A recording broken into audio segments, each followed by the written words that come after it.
Thank you. Good morning, everyone. This is the Growth, Infrastructure and Waste Committee, the 10th for the year, and it's the 9th of November 2023. I call councillor attendance, and all councillors are in attendance except for Councillor Johnick. And there are no apologies. Can I just bring up, Councillor Johnick has made a request for an audio link, so I'll just wait for that to come up. So I move that in accordance with section 254K of the Local Government Regulations of 2012 and 8.62 of Council's Meeting Procedures Policy, that Councillor Nicole Johnick be permitted to participate in the meeting via an audio link. Do I have a second to that? Thank you, Councillor Ireland. Any discussion? I'll put that to the vote. Those in favour? I'll just check. It's unanimous in the chamber, so that Councillor Johnick hasn't voted. Thank you. Can I just check, Councillor Johnick, that you're on the line? I am. Thank you, Mayor. Wonderful. Thank you very much. I'll move on to the acknowledgement of country. And Ipswich City Council respectfully acknowledges the traditional owners as custodians of the land and waters we share. We pay our respects to their elders, past, present and emerging, as the keepers of the traditions, customs, cultures and stories of proud people. And now ask if there are any declarations of interest in matters on the agenda today. There are none. Thank you.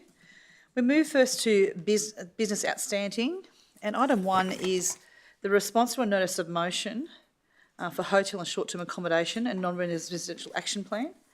And the recommendations are that the hotel and short-term accommodation non-residential action plan be received and noted.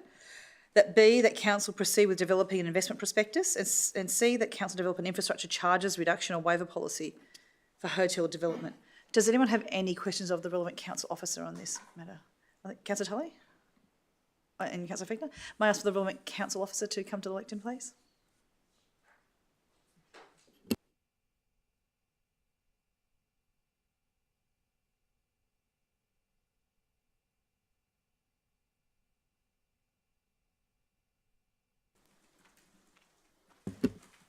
Thank you. Just state your name and job title, please. Good morning. Ben Pole, General Manager, Community, Cultural and Economic Development. Gemma Rupin, Economic Policy and Strategy Lead of the Economic Development Section. Thank you. Councillor Fichtner. I understand that the point of this document is to work out ways that we can incentivise that short-term accommodation within the Ipswich LGA. I was just wondering,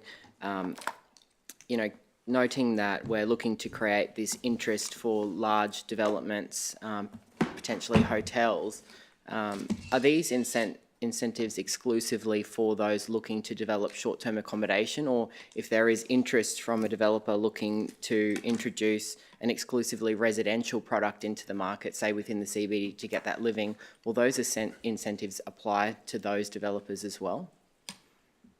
Or could they?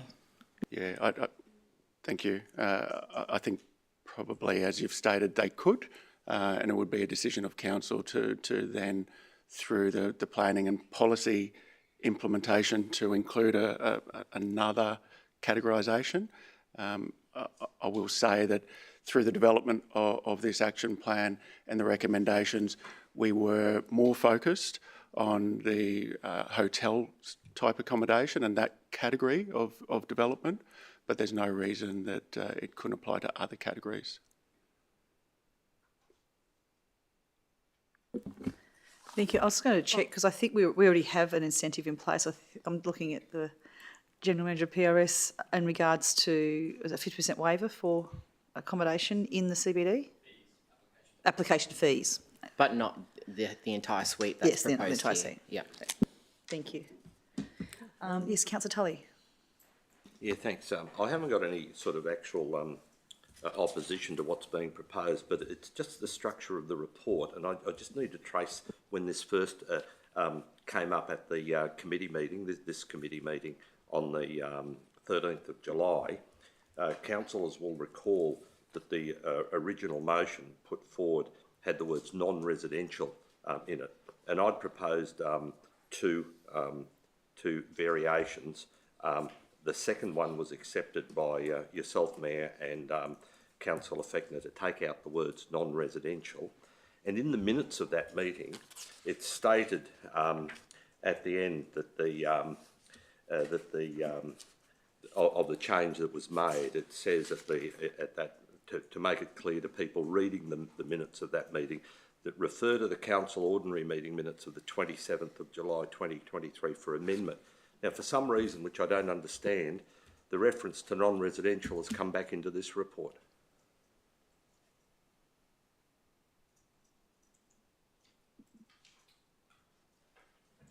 And taking the words out was agreed to, as I say, by the mover and seconder, and that became the motion, and that was what was agreed to. Yeah, we had a debate of 15 to 30 minutes about the meaning. Definition of non-residential. Yeah, I just wonder why that's come back into the report. That was quite contrary to the decision made by council. And there is no reference in this report. It's just about the committee, but the committee was only making a recommendation to the council. It wasn't a decision of the committee. I accept that, councillor. That's an editorial error, not conceived in any way other than simply being an editorial error. We've obviously taken from the wrong minutes, I'm assuming, the reference to the notice of motion. So we can amend the report to reflect that. As you say, in the actual... Well, okay, yeah. Well then when we're discussing it, I'll propose that amendment to restore, to take out those words again. Sure. But just in... And Councillor, I note too that the actual plan itself doesn't have the word non-residential. No, It just says hotel or that's where short-term it's- accommodation action plan. That's where it's So- even more confusing, yeah. Just on page, on the second page of the report, but it's on page 9 of 144, it talks about, and this is probably just a matter of nomenclature, it says there are approximately 20 hotel providers in the Ipswich local government area, with the majority falling into the caravan and camping category. To me, you don't call caravan parks hotels. I just... Short-term accommodation, yeah, accept that. Yeah, change that hotel to short-term accommodation providers. Yeah. Okay. Rather than sorry making to be, reference, yeah. more than just being pedantic, but just so that we're on the same, the same, whatever the word is, same page, literally. There might have just been one other thing I wanted to just clarify. No, that probably probably clarifies it, and I'll leave it to the mover and seconder eventually to perhaps change that to not take out the word non-residential in the recommendation. But from what I hear, the report will be just rejigged too. It does appear a few times, in the report that reference as well. We can put that into the recommendation. Thank you. At the end of that's a recommendation. Thank you, Mayor.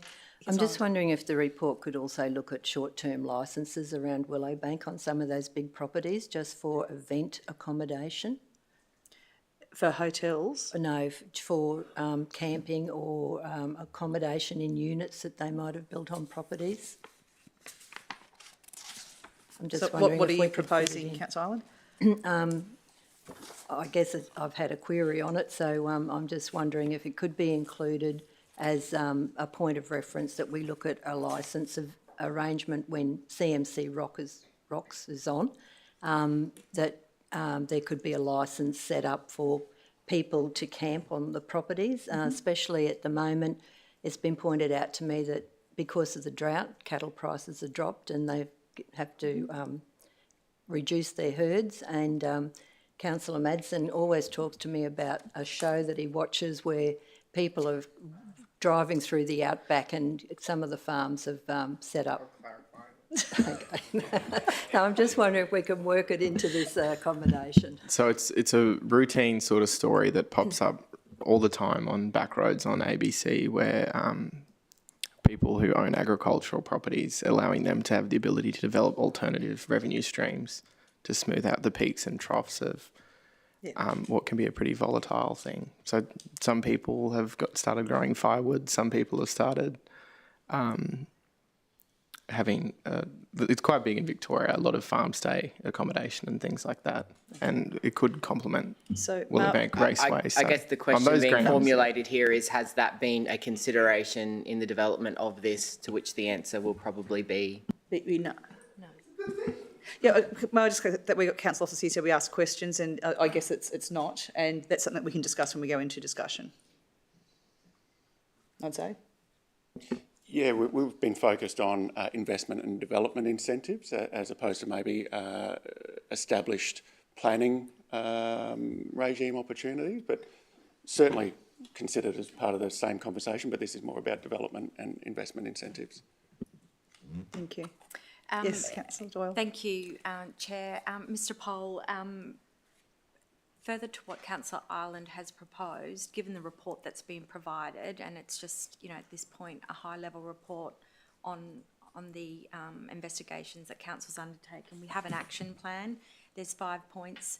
So it's probably acceptable that what Councillor Ireland's proposing could make its way very well into one of those action items. I was going to suggest that when we go into conversation, then we go into discussion. Thank you. Any other questions of Mr Poll, Ms Ribbon? No, thank you very much. Are there any other questions of council officers?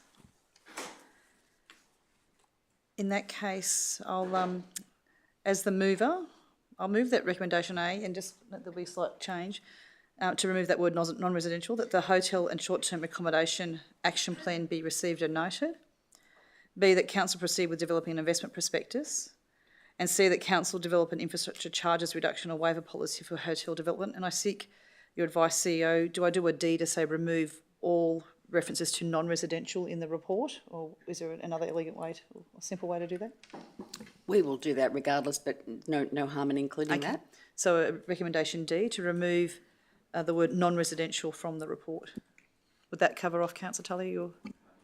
I'm happy to second that, but also in C, I think that probably needs to have hotel and short-term accommodation development again too. So I'll move that A and C. That C, develop infrastructure charges reduction or waiver policy for hotel and short-term accommodation development. Correct, yes.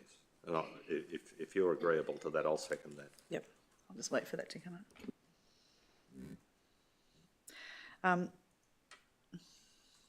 I'll do an E just to be particular for the report, that in the I guess the fourth last paragraph on page 9, where it says there are approximately 20 hotel providers, it should be there are approximately 20 short-term accommodation providers. So if the report could be corrected.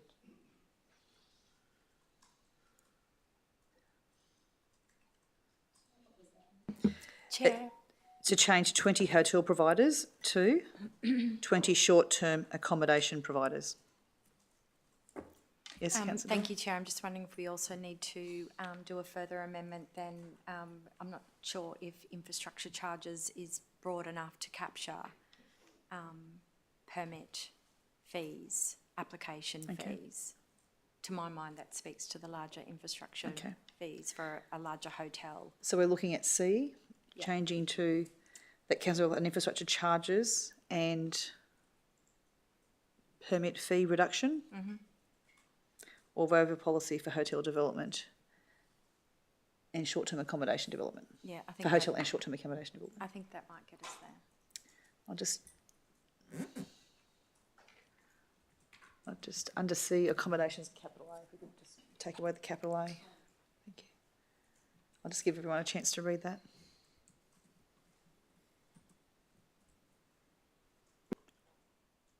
I'm happy to move all A through to E. And Councillor Tully, do you wish to second that? Yep. Yes, I'll Thank second you. So now that's second, we can now discuss it. I guess in speaking to it, I moved the notice of motion in July for a hotel and short-term accommodation action plan to be produced so we could see how council could play a part in addressing the significant undersupply of short-term accommodation in Ipswich. The plan is a great first step in looking how we can attract investment and support the growth demands of our thriving city. The plan outlines 5 planning levers and incentives that could drive investment and development of a new short-term accommodation in Ipswich, including reducing infrastructure charges, expedited development assessments, free pre-lodgement meetings, a single point of contact as a concierge service, as well as creating a hotel and short-term accommodation prospectus. The prospectus can then be used to showcase our city to prospective hotel developers with a full range of market analysis, demand statistics and attractions to signal that we are focused on encouraging the industry to invest in Ipswich. We now know the requirement for new and quality accommodation options in Ipswich is driven by the need for branded full-service hotels that can support corporate travel, combined with anticipated growth in visitation due to population growth, increased tourism, and the Brisbane 2032 Olympic and Paralympic Games. The gaps identified are for boutique, high-end and full-service hotels, as we currently only have 5 branded and 1 full-service hotel in Ipswich, and that's the Springfield Lakes Hotel. I'm pleased to see that there was a lot of consultation undertaken with various industry bodies like RAF-based Amberley, those in the health sector, property sector, as well as local chambers of commerce and businesses, as well as local governments that have already completed this work. This plan ensures that we are putting ourselves in the best possible position to be able to create opportunities to bring construction forward and encourage investment in Ipswich while addressing the needs of our rapidly growing city. Councillor Tully, as a seconder, would you like to say anything? Yeah, I just endorse those comments and say that this is an opportunity to provide significant development opportunities in our city. I think our discussion last time focused on those opportunities, even though we debated the technical wording of the report, probably spent more time on that previously, but I'd encourage the developers and the broader community when this is finalised and we're able to go forward with a clear commitment to ensure that people take up these opportunities. In most cases, of course, there'll be financial considerations, but for a growing city and a city that has needs for this type of future development, I think it's very important. I do note the issue that's been raised, whether or not that can be encompassed in the current report to come, I'm not sure, but perhaps the discussion we have will identify if we do need to extend that. Thank you, Councillor Tully. I'll open up Councillor Doyle. Thank you, Mayor. This is a really important piece of work, and thank you for the notice of motion. I guess what I have found really helpful, and it's been really important out of the work by council officers around this report, is identifying, I guess, the detractors or the roadblocks that developers say they have experienced. And so it's not just around infrastructure charges and so forth, it's around application timeframes. That's, I think, a really important piece of information that's come out of this that will inform us as we put the policy in place to become more attractive for the developers to construct hotels and other short-term accommodation. Thank you, Councillor Doyle. I think Councillor Fichtner. I just want to revisit my comments around that exclusively residential product and how some of these incentives might apply to that. One of the biggest requests that we hear around the CBD is that people are looking to move into the CBD. It's widely acknowledged that part of a thriving new CBD is that there are residents that live within that CBD. So I look forward to seeing the work that's undertaken here and potentially applying that to attract more residential development in the CBD. We're ready for it, and it's something that our community has been singing out for quite some time. It was a big talking point back in 2020 and continues to be something that both Councillor Doyle and I hear quite a lot when we talk about the redevelopment of the CBD. So I think that these incentives are quite transferable to a project like this, and keen to work with council officers to see how we can make that happen. Not looking to derail the motion as it stands and the work that's already been undertaken and will continue to happen by including, references to residential in there, because it's already been a little bit confusing for us to date. But just wanted to put a flag in the ground at this point saying that I think that this is a really good idea that could apply to that residential product as well.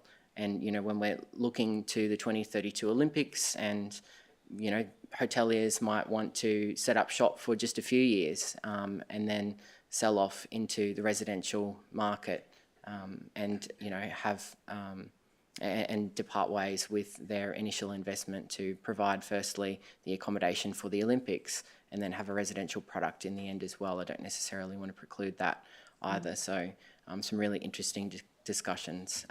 But the purpose here, I wholeheartedly endorse. We do need more short-term accommodation and we need to attract those big hoteliers to our CBD. Thank you, Councillor Fichtner, and I agree with what you're saying that whatever is developed here would be very easily transferable to residential. Thank you. Any other discussion?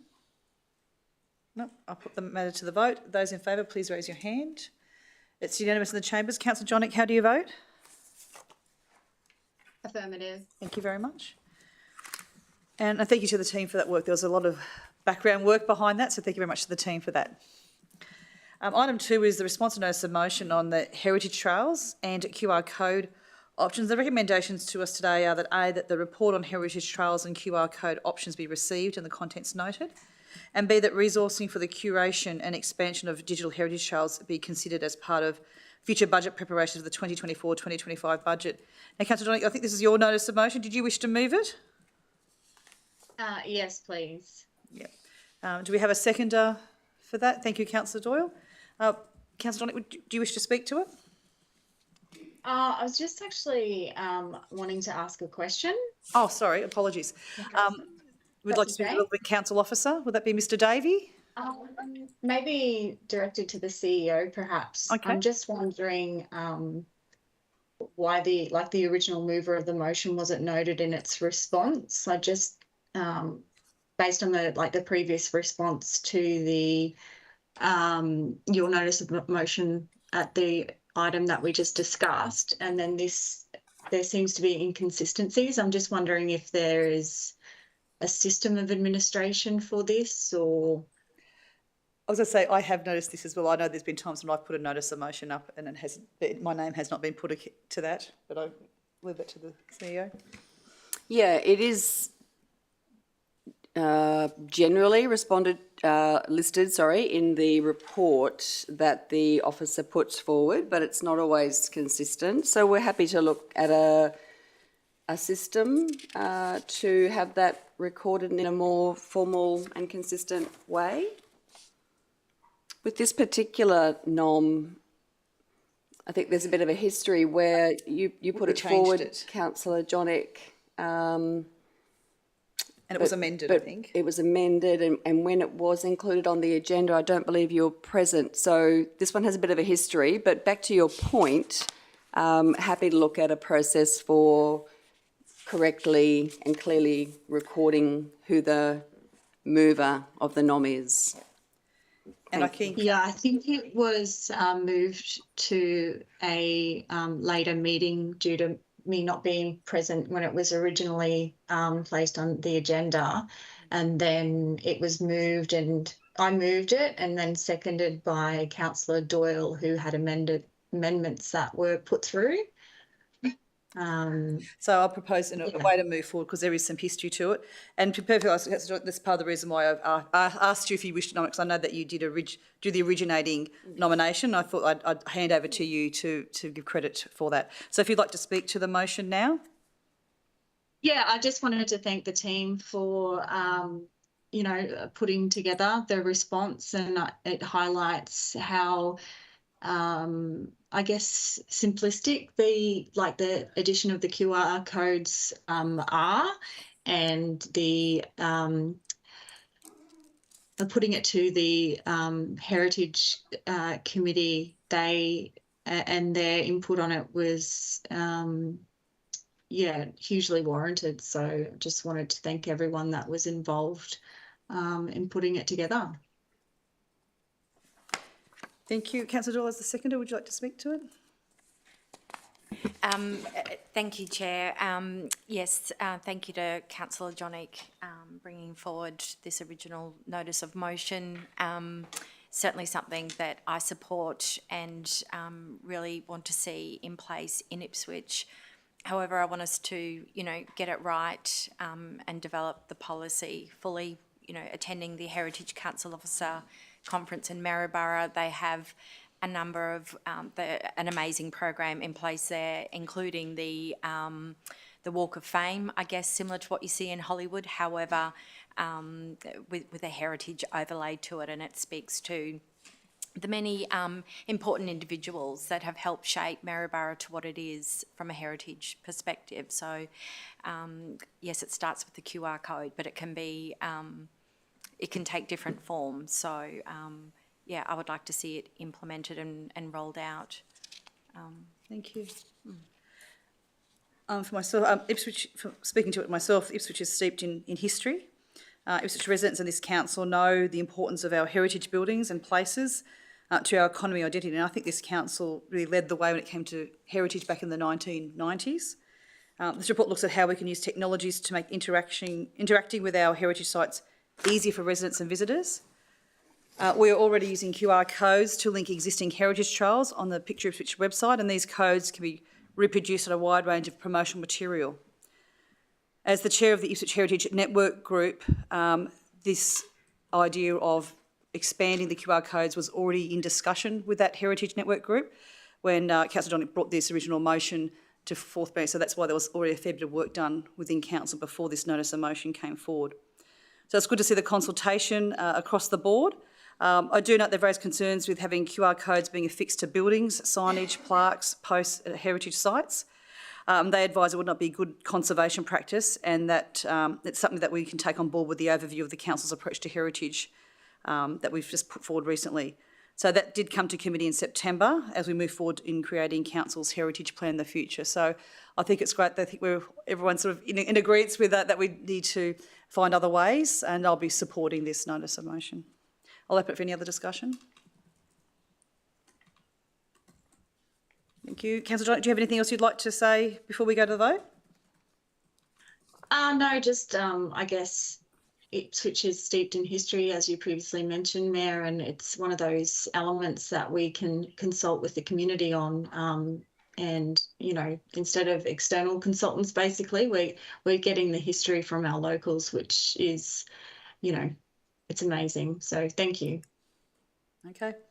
I'll put the matter to the vote. Those in favour, please raise your hand. Thank you. It's unanimous in the chambers. Councillor Donick? Affirmative. Thank you. It's unanimous and carried. Move on to item 3, which is the Growth, Infrastructure and Waste Committee of the 12th of October 2023 minutes. Does anyone have any corrections, amendments that they'd like to put forward? No, in that case, I move that the minutes of the Growth, Infrastructure and Waste Committee held on the 12th of October 2023 be confirmed. Do I have a seconder? Thank you, Councillor Doyle. Any discussion? I'll put the matter to the vote. Those in favour, please raise your hand. Thank you. It's unanimous in the chamber. Councillor Donick, how do you vote? Affirmative. Thank you. It's unanimous and carried. We now move on to item 4, which is the development application 4670/2023/MCU. Recommendation: a proposed multiple residential, 140 dwelling units and ancillary caretaker manager studio. And I just note that this matter is to be resolved under delegation for this committee, so this will be the decision making. And the recommendation is that council approve development application as listed above, being the material change of use for multiple residential, 140 dwelling units and ancillary caretaker manager studio, subject to conditions as contained in attachment 1 of this report.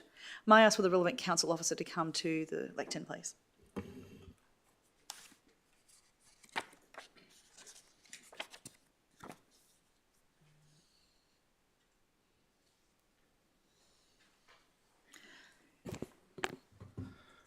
Good morning, Mayor and Councillors. Anthony Bowles, Acting Development Planning Manager. Thank you. I'll hand over to the Divisional Council. I think there was they had a few questions, I think.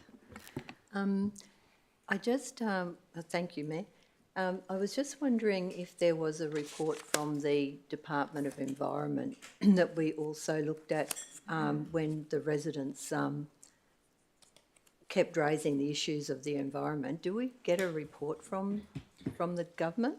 In this circumstance, the application wasn't required to be referred to the state government for consideration of the koala habitat area. So the property isn't contained within the mapped koala habitat area. So there wasn't a referral process to the state government. As there wasn't a referral, there was no state government conditions relating to the environmental aspects of the proposal. There was a report created by the applicant in support of the proposal addressing matters of environmental significance from the state perspective, but there is no report from the Department of Environment and Science or conditions or really anything other than a confirmation that the application wasn't required to be referred to them. So the reporting is created by the applicant. Thank you. I think we're referring probably to an email from the department on the 2nd of November. Has that been shared with the residents that raised the matter? I'm not sure if we've made that online. I don't believe we have. Right. We did receive that recently as a series of correspondence confirming what we expected to be the case. The referral process is generally applicant driven, although we do identify the referrals through the application process. The referral triggers for the impacting on the koala habitat are clear, and with the property being outside of that area and the proposal not having impacts on the koala habitat, referral wasn't required, and that's been confirmed by the state government. I think just for transparency and openness, are you able to read that email? Was it from the 2nd of November from Jeffrey Broadbent in the department? I will see if I have it available. 2nd of November, I think it was.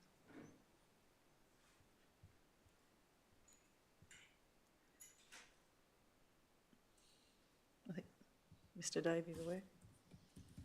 I will have it. I just how quickly I can get Okay. it. Because it is something that the residents are raising.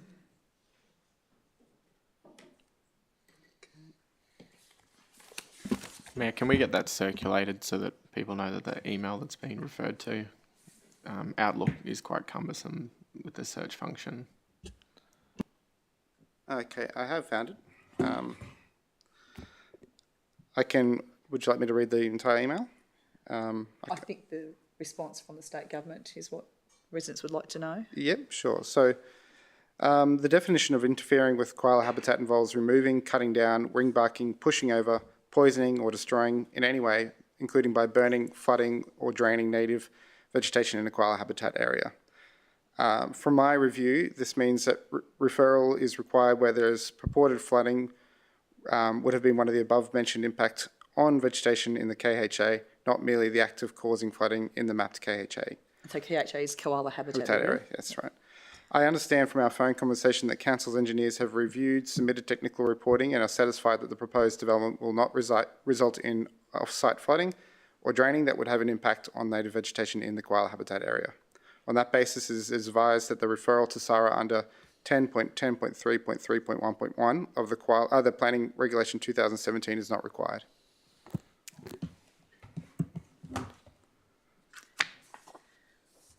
Did you have other questions, Councillor Owen? Councillor Madsen, do you have any questions? Yeah, my questions pertain to traffic. What parameters do we have in a planning sense when nearby state infrastructure is already not coping with traffic and we have to assess an application that will add to that? I'm referring to the Cunningham Highway, which already has substantial queuing at several points in the day. What planning levers do we have in that regard? The usual level is similar to the koala habitat. There's a referral to the state government when there is impacts on state transport infrastructure.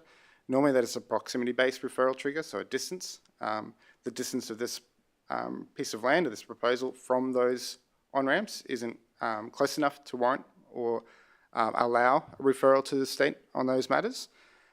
So there are also circumstances where council in its own assessment can determine the capacity of a road network and the impact of the proposal on the road network, which could include state controls roads as well. That type of assessment normally involves traffic counts and things like that, intersection analysis. The council uses a road hierarchy that defines what limits are acceptable for each road in terms of vehicle trips per day, particular types of standards, things like a residential collector standard might be 10,000 vehicle trips per day. So what is determined is the analysis is made on the number of trips generated by the use and whether or not that threshold of what the road hierarchy is has been exceeded. So in a circumstance where a use might be creating 20,000 vehicle trips on a road that is only have capacity for 10,000, well then that is a circumstance where council would be seeking upgrades or changes to the road network.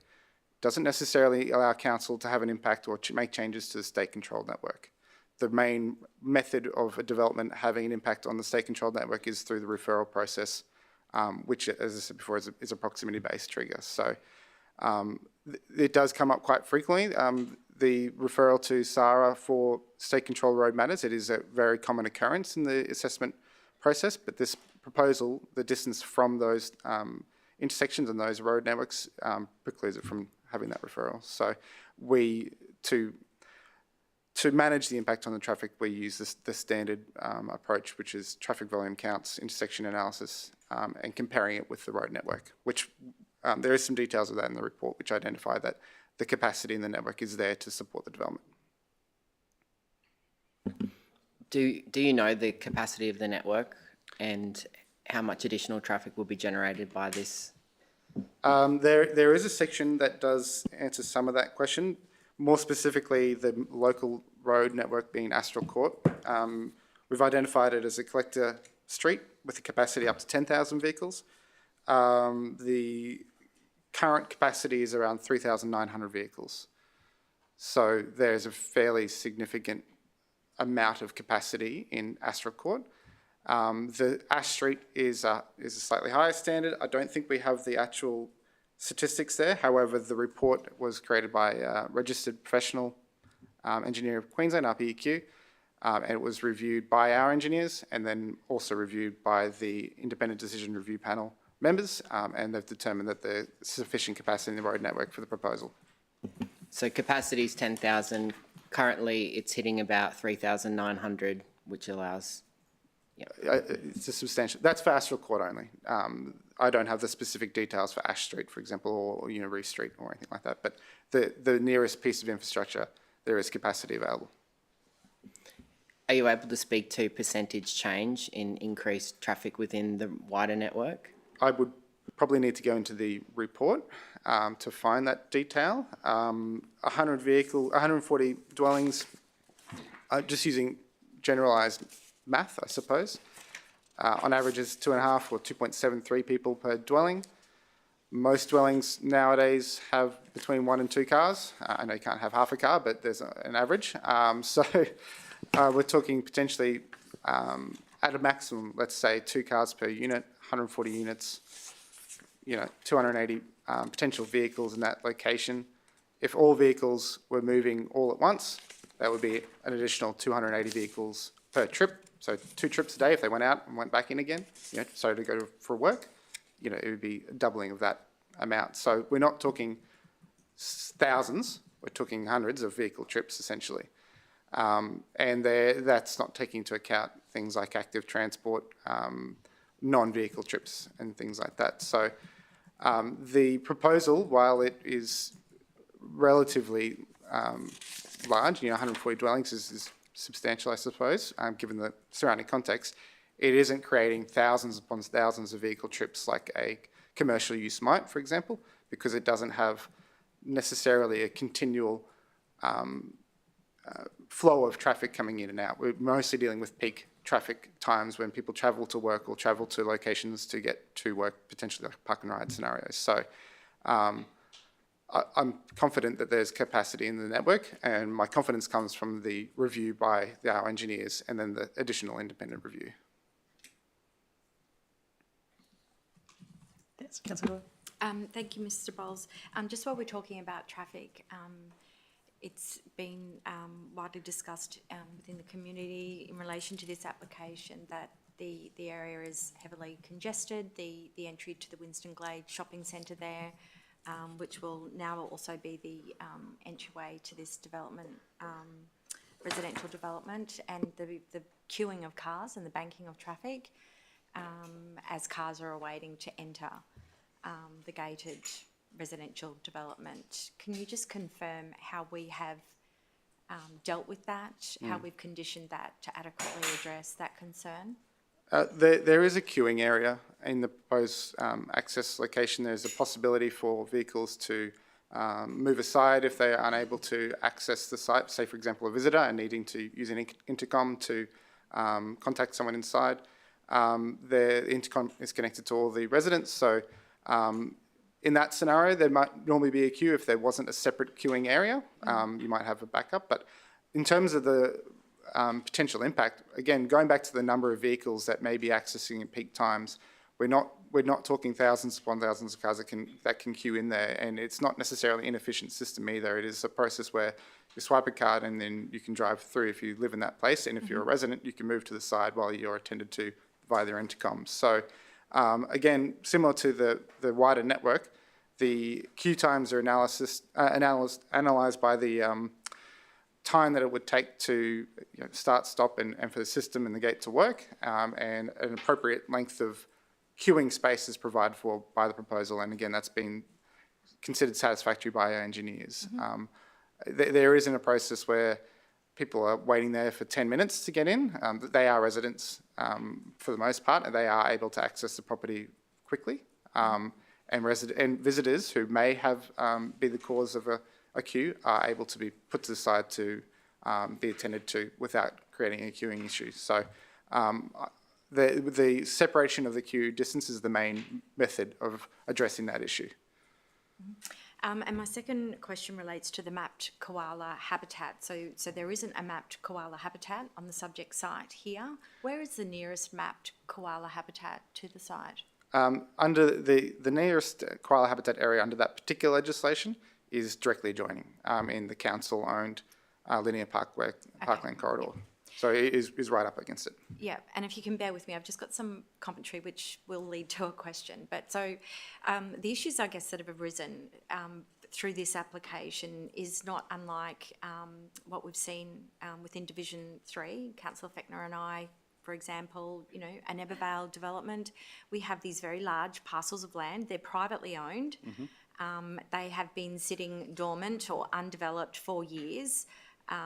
For a variety of different reasons. So we've now found ourselves in the situation where we have a housing crisis and we've seen property boom, valuations have increased. So that has awakened the sleeping giants that are these large parcels of land. The developers now have appetite. What has occurred over the last 5, 10, 20 years, these parcels of land are sitting within the community. The community potentially forgets or isn't aware that they are privately owned. Ecosystems and vegetation develops. Wildlife starts to enter those properties. And then we find ourselves in this situation where there's an expectation that it should be preserved or protected. I guess my question is, given all that, what is the pathway? Is there a pathway to protect the vegetation and the wildlife at some point? What does that look like with the state government if somebody did want to add protections to a parcel of land that has developed an ecosystem? Yes, I think I can answer that question. And you're correct. This is something that will occur in this council and other councils with infill development. This area, a lot of people living there may not recall its original state in early 1990s when it was a natural location and it was cleared for the current housing estate that surrounds the property. What is left was this parcel, and I think at the time there were thoughts of expansion of the centre use, but there were other options available in the planning scheme. A great deal of consideration was provided to that site as being potentially providing a few different development options, including multiple residential development, commercial development, things like that. And the basis of that was its separation from the surrounding residential uses that are of a different form and scale. So that arrangement where there's a balanced lot is actually fairly common in a lot of parts of Ipswich. It's quite prevalent in places like Bellwood Park as well, or similar in some respects, in that there is regrowth or vegetation that has returned after an initial period of disturbance. There are the main way that vegetation is protected in probably the most effective way is through the koala habitat mapping, the KHAs. So that is a fairly recent tool, but it is a tool that has immediate effect on the process for assessing applications, and it's something that comes up here and there, but it isn't widely prevalent in infill development sites. So there are examples of sites that have some development capacity or some development approvals and a remaining balance lot, and that might have occurred, say, in, let's say, 2005.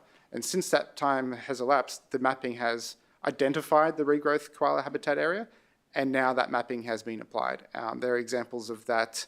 For example, I'm just trying to think of a good one. In Goodna, actually, there's one that where you have a development approval which the applicant is seeking to change, but the mapping has identified that vegetation and restricted the amount of additional development that can occur. So the koala mapping is a quite strong tool for achieving the outcome of retaining vegetation in an urban environment. Its application, though, is up to the state government. And the original amount of mapping that was created was quite substantial, and there is a large amount of infill development that is since being constrained as a result of the koala habitat area. A good example would be the Tivoli motocross site. You might recall conversations about the redevelopment of that site now being constrained by the addition of the koala habitat mapping. So some of that vegetation is now protected under that, that mapping. Now, it doesn't necessarily guarantee its protection. There are options to the state for offsetting vegetation that is cleared. There is an assessment process that the state goes through where it looks to avoid disturbance, mitigate disturbance, and then finally offset disturbance if that's the only option available. So there are tools. They haven't been applied to this site for that purpose. There are other layers and types of mapping and other types of permit processes that this proposal will be required to go through. So it's quite clearly identified in the submissions that there are matters of state environmental significance, and there are some other types of habitat mapping on the site. There are additional permits that will be required to be sought by the applicant before vegetation can be cleared. And probably the major one is the EPBC approval. I'll say that as what it is because that's just an acronym. But that's Environmental protection and biodiversity conservation. I was just going to get the year, so I can give you that too. But anyway, so that process is a federal process. I'm not sure if the applicant has started that process, but the applicant is required to contact the federal government and determine if there's what's called a controlled action or referable action. So that's another process that the government has to protect urban vegetation, but it isn't one that's carried out by the local government. It's a federal process. Similarly to that is the Nature Conservation Act, which is something that the state government is able to issue permits on. So to answer your question, after that long talk, is the KHA mapping. Alternatively, in the new planning scheme, we can introduce our own biodiversity mapping and levels of assessment for that as well. So the draft planning scheme includes provisions relating to that. So the draft planning scheme would be the second tool that the tool that we can use ourselves rather than the state government referral process. You mentioned constraints being applied to pieces of land. Is there compensation for the landowner, the developer?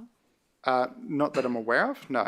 A lot of the time, there hasn't been a development approval given, and it's something that is sought after the mapping has been put into place. So if there's an existing approval, that approval still has effect, so there's no need to provide compensation in that case. But a lot of the time what we're finding is that came in 2020 now, and applicants and landholders are identifying that they've got this constraint, but there isn't an avenue for compensation, no. Okay, thank you. Mayor, if I may, Yes, just to continue on that, morning, Mr. Bowles. Right. Is the application subject to or exempt from the Vegetation Management Act? The Vegetation Management Act? Well, the vegetation clearing is exempt from Council's Vegetation Management Code. It still requires permits under the state and federal legislation to be cleared. So as far as Council's involvement in that vegetation clearing, it is exempt, it's identified as exempt, but it doesn't mean it can occur without further permits under other acts. So no, the exemptions, there's actually a large array of exemptions that are available, but they're still at the very least required to confirm that referral to the federal government isn't needed. So, but from council's perspective, the Vegetation Management Code, for example, that's not an assessment benchmark in this particular circumstance. Thank you. Mr Bowles, I have quite a few questions. We saw that we had 122 properly made submissions. And I think it's fair to say over 100 of those were against the development. I think out of respect, and I think it's a very important part of our democracy that we listen to people and obviously look at the laws and how we make these decisions. So I actually would like to go through one by one the matters that were raised by residents. I'm looking at, I guess, attachment 3, which is going to this draft statement of reasons there. And I noticed the first reason that residents have raised is on the zone and local low density residential character and also the dwelling density. So how do you, we've had residents raise that they believe that it's inconsistent with local character. They propose that it's not appropriate for the suburb and they believe it is overdevelopment and so on. So could I ask you to respond to that concern that's been raised by residents? Look, I understand that perspective. The surrounding residential suburbs are low-density residential. This property is not in the low-density residential zone. It is in a special opportunity zone, which identifies a different outcome than what is in the residential area. It identifies that the site is suitable for medium-density development.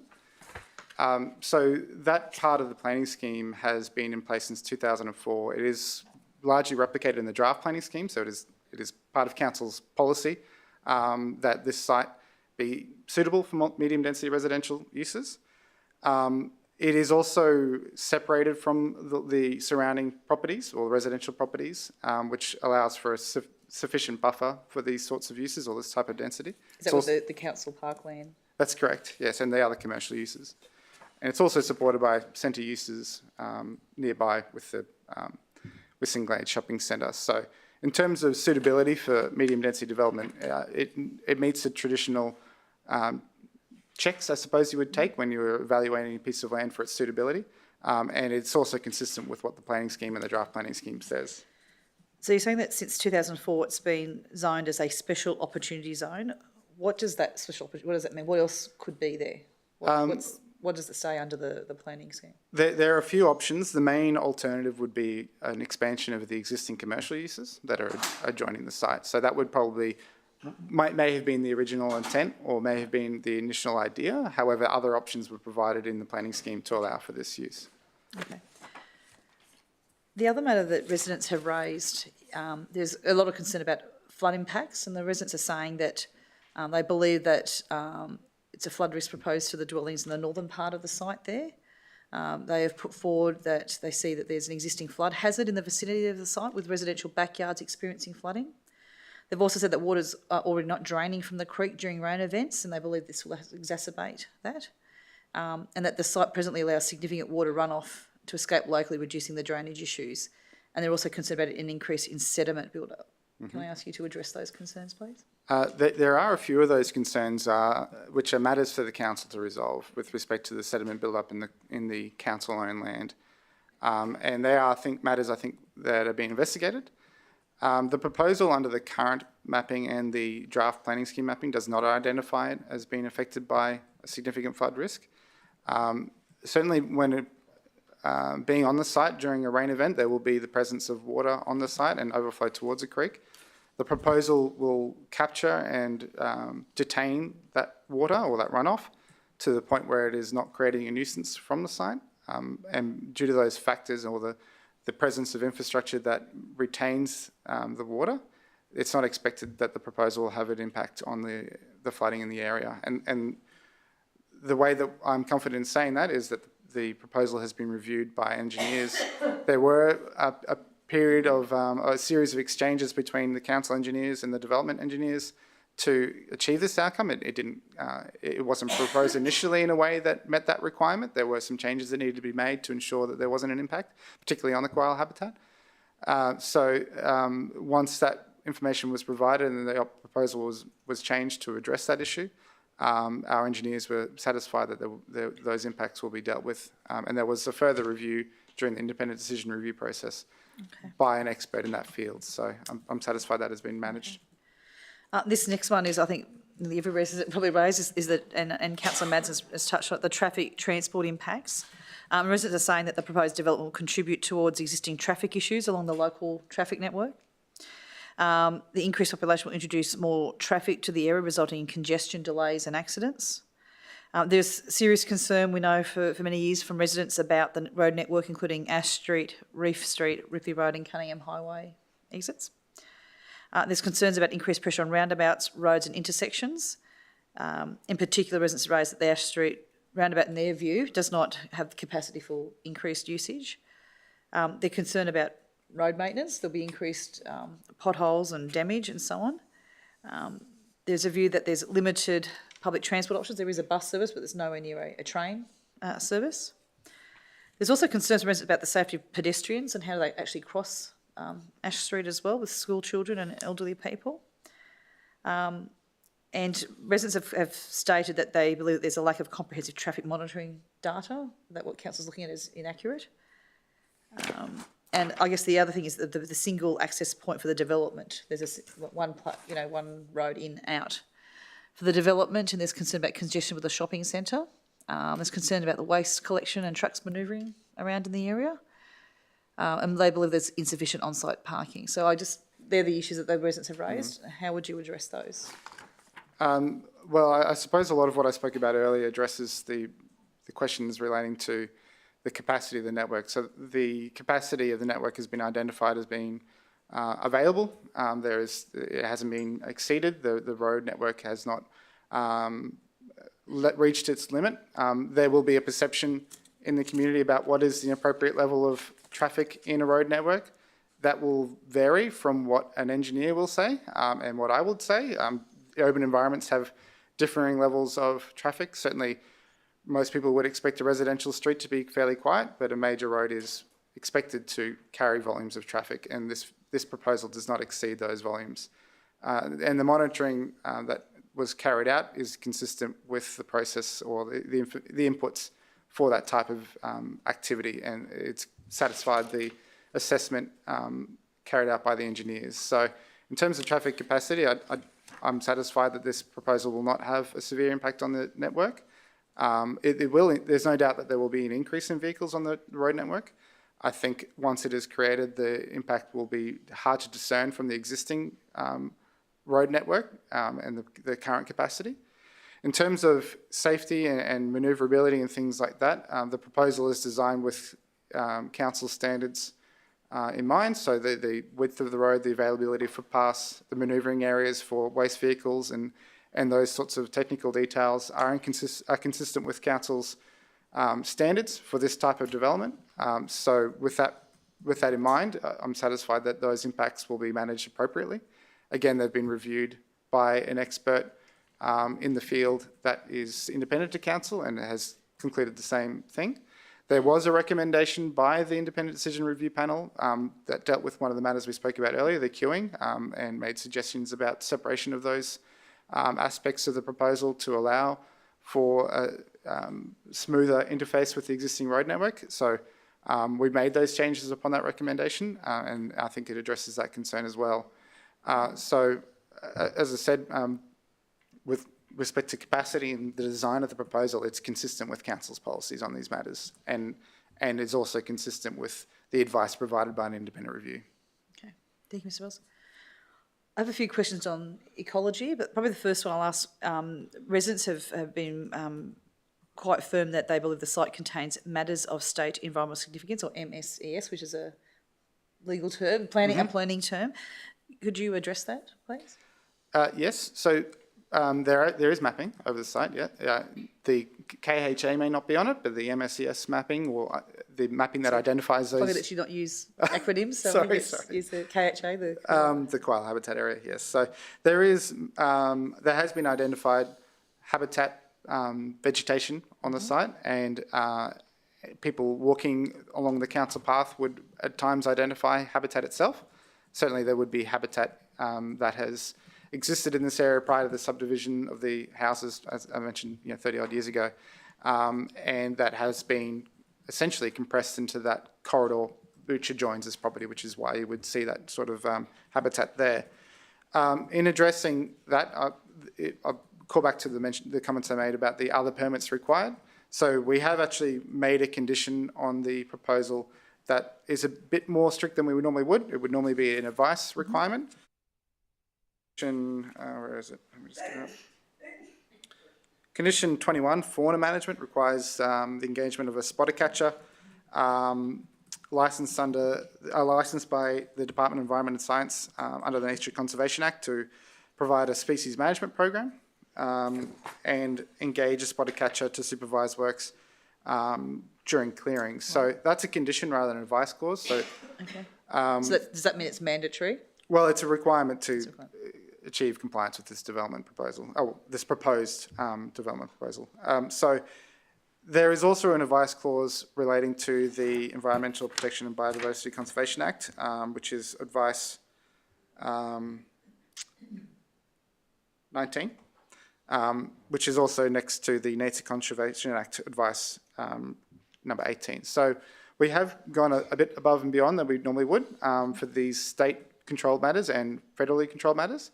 And we believe we've done that partially to address concerns raised by the community, but also as a recommendation from the expert in these matters engaged for the independent decision review panel. So it's a bit of a belt and braces approach, I suppose, in having a condition and an advice clause. But we feel like that will make sure that those that fauna that has been identified in that locality is appropriately identified before clearing occurs. So, Mr. Wells, the residents have said that they believe this will impact the koalas as well as phascogalis, lace monitors, wallabies, grey kangaroos, king parrots, brown quails, cockatoos, powerful owl and short-beaked echidna. That spotter, will they look at every single one of those species, or what's their remit? They are looking for those species. They're also looking for bees and all sorts of other... So they're looking for bees as well? Yeah, native bees, things like that. They're a bit easy to find. There you go, Councillor Tully. They're looking for that sort of protected vegetation. And there's a plan in place, a protected species plan that the applicant is required to create to identify what may be there and spot it and move it along. So it's undeniable that there is some vegetation that will be cleared as a result of this proposal or any proposal that is consistent with the planning scheme. And it is something that this council and other councils will have to grapple with when they're dealing with infill development from time to time. And I suppose one response to that is that the footprint of this proposal, 140 dwellings in this size amount of land, is significantly denser and ultimately providing housing for a larger number of people with less impact that would occur if we were doing something like a low density development. Okay. And to provide the same amount of housing. So I think... So if you're building 140 houses, it would have a bigger impact on the environment? It would be the same size as several of the pockets of the subdivision around it. So the scale of vegetation clearing required for this proposal compared to what would be a lower density environment is significantly small. It's unfortunate that clearing is occurring, but the outcome that has been achieved in terms of providing housing for the community is a greater output of housing per parcel of land cleared. And the alternative is further sprawl into probably wider, better connected parts of habitat that are on the periphery of the city. So that's the balancing act. Okay. Mr. Bowles, residents have also raised a few amenity, as in noise, visual, dust impacts to them for this development. They've claimed that there will be a loss of bushland buffer that will result in acoustic impacts in surrounding the residential properties. They've stated that the new development impacts will impact the established peaceful and quiet residential nature of where they are. They're concerned that the introduction of additional dwellings will generate significant noise impacts in the area, as well as increased traffic and waste collection, the noise that are associated with that, as well as, I guess, construction, the dust, privacy and noise impacts. What is your response to those concerns raised by residents? I suppose a large part of the buffer that exists there, while it may be vegetated, it is private property. It isn't a buffer that is owned by the council. There is a buffer that remains, which is the council-owned footpath in the location where the creek is. So that will continue to exist and provide a buffer to some of the residential locations on the other side of the creek. The main way that these issues will be dealt with is simply by distance. So the separation of this proposal to the other existing residential areas is substantial. In a lot of urban environments, this sort of development can be adjoining directly a housing estate or a series of houses, literally in the backyard. So this has a greater separation distance due to the surrounding commercial uses and the separation of the existing buffer that deals with the majority of the noise issues. Dust will be managed on site. There is requirements during construction for suppression of dust. Admittedly, there are times where non-compliance occurs, and council will be available to address that and seek compliance if that occurs. So there will be dust control measures expected as part of the construction process, which will largely be managed by the building certifier rather than council. In terms of, what's the other one, noise, odour and things like that, again, separation is the main aspect of the proposal that deals with that, but also there are containers and locations for the waste to be contained that will prevent it from creating an odour. So there's receptacles for the bins and things like that that allow containment of those odours before collection. Okay, the other concern that's raised by residents is the lack of services and infrastructure. And the residents have said that there is an insufficient supply of healthcare, medical services and hospitals in the local community to cater for the existing demand, let alone additional population. So I think that was the discussion about the hospital and the regional area. They're also concerned that local schools and childcare centres are at capacity for the existing residential catchment. They've also stated that there's limited employment and dining opportunities in Flinders View to cater for the increased population. They've also raised concerns about urban utilities, whether there's a sufficient capacity in the sewer, water and stormwater. And just, I guess, the concern that there is that they see that there's an overburdening of infrastructure and that will lead to a disruption to the service for the rest of the residents. I suppose I can start with some of those. There's quite a few things raised there. With respect to the water and sewer network, that will be a matter for the urban utilities to resolve.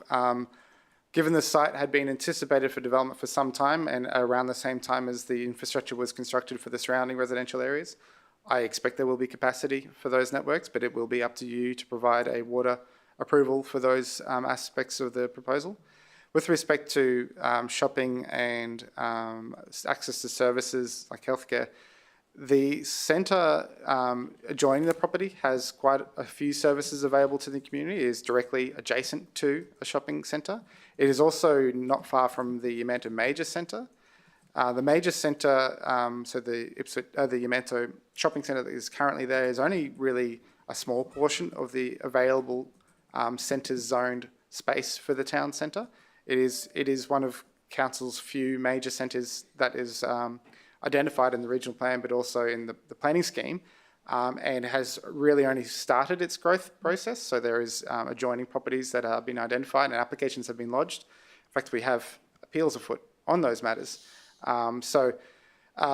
There will be expansion of all those services described in the locality very nearby in the major centre, but there is also capacity in the adjoining centre. There's also, with respect to hospital, as you'd be aware, there's planned expansion of the Ipswich Hospital, but also the hospital in the Ripley Valley, which is not too far down the road. So there is planned expansion of those facilities, but the actual proposal itself, the impact of the residents from this proposal on those facilities is not significant to cause their collapse or failure. By comparison, in the Ripley Valley on the other side of the highway, there are hundreds of lots being developed every quarter that apply the same type of demand, and it is expected to be catered within the existing network. And we're talking 50,000 dwellings on the other side of the highway, which is significantly greater than the capacity that impacts that this proposal will create. So the planning scheme has anticipated an increased need for those sorts of uses, and that the zoning in the nearby area and even the adjoining property allows for those to be expanded. So I'm confident that there is capacity. Okay. The next issue that residents have raised is about the draft Ipswich plan, but I think you've already answered that. It talks about the medium density. You've already talked about the special opportunity, what that means. So the next one was on Indigenous cultural values. And so residents have said that there was a lack of consultation, recognition of the traditional people and relationships with the Native Title Act. What's your response to that? In similar to other applications that may need to interact with that part of the planning, the legislative framework, we have an advice clause relating to the Indigenous cultural heritage. There is obligations under that Act. They aren't parts of the assessment framework by the council. There's a duty of care obligation under the Aboriginal Cultural Heritage Act that the applicant must carry out. Similar to the Deeming Creek applications that we've discussed at this council or this committee, there is a separate process for that to be managed, and it isn't part of the assessment for this application. It is a separate act.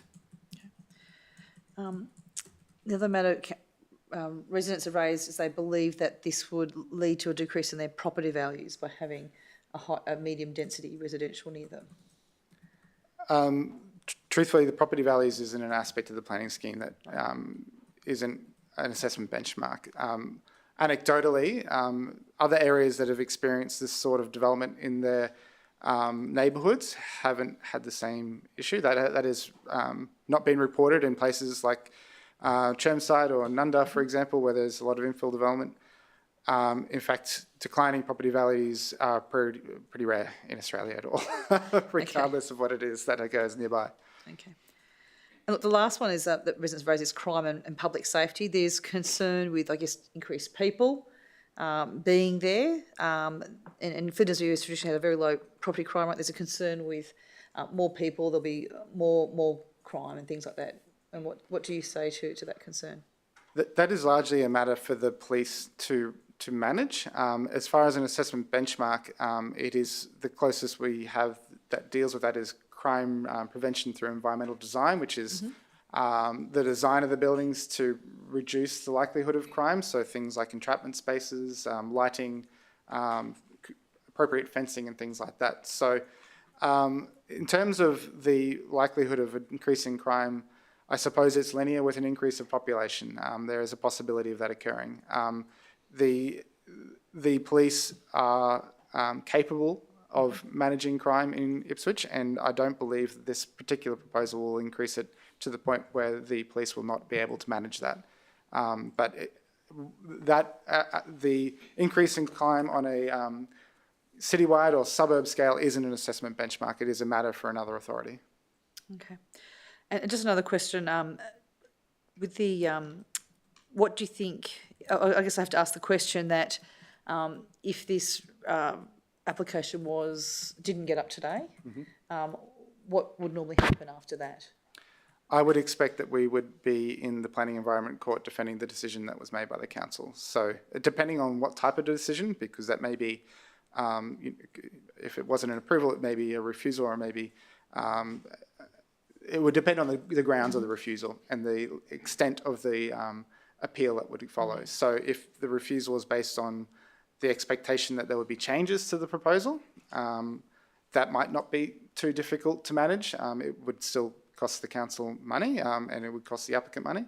But if the council's decision was to refuse the proposal outright and its view was that it wasn't appropriate development for this site, I think there would be some difficulties in defending that appeal. Why is that? The proposal is consistent with the planning scheme and the draft planning scheme. That would be the main difficulty. Okay. I also, as part of this, asked for, we refused obviously the Cowley Childcare Centre. I know it's not this development application, and it went to the courts, and obviously it went ahead, and it cost the ratepayers $399,000 in additional legal fees. I don't have any other questions, sorry. Any other questions for Mr Bowles? Did you have any... Councillor Tyler, do you have any questions? Just one question, and it relates to the, I just need to have a preamble to put the question in context, but the overarching provisions of the special opportunity zone include 4 elements. It says it caters for 1, land where the future use cannot be definitively stated at this time. 2, the use and management of sites which perform a land use transition or buffering role. 3, the recognition of various opportunities over large infilled or broad hectare parcels of land. Or 4, promoting a flexible approach to uses and works on land which is constrained. You did mention, and the question is that you did mention the medium density as one outcome. or a commercial development, an extension of the commercial development. But in terms of the special opportunity zone, they're not the only two proposals that would comply with the scheme, is that correct? That's correct. There would be other options. I think there is a bit of a list actually for that special area. So if you don't mind, I'll read it to you. Yes, thank you. So specific outcome for sub-area 10A, SA10, sorry. Future uses in this sub-area may include a retirement community and or medium density housing and or community or commercial uses based on the sub-area's proximity to the adjacent major major neighbourhood centre. So there are a few listed uses there, including medium density housing. And I think it's probably worth noting things like the community commercial uses is a fairly broad category. So there is flexibility. And, a potential outcome would be, sort of housing that would be provided by the state government is a common occurrence in sites like this. We've got one in Basin Pocket at the moment that's being constructed as an infill site, and there's one in North Ipswich. So that would be another potential outcome. So that could be supported living housing would be consistent. A lot of that comes, though, through as a ministerial designation. So it could come about a few different ways. But the planning scheme is a bit more flexible than a lot of other areas, but medium density is one of those listed uses. So just to clarify, that list you read out are indicative or possible uses that could be approved? That's correct. But there could be others? There could be others. The appropriateness of those uses would depend on the circumstances, but when we're talking the phrase commercial uses, it is a fairly wide net to be casting out there. So yeah, there are options. Okay, thank you.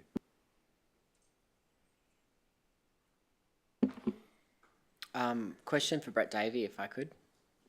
Thank you as well. Thanks, Anthony.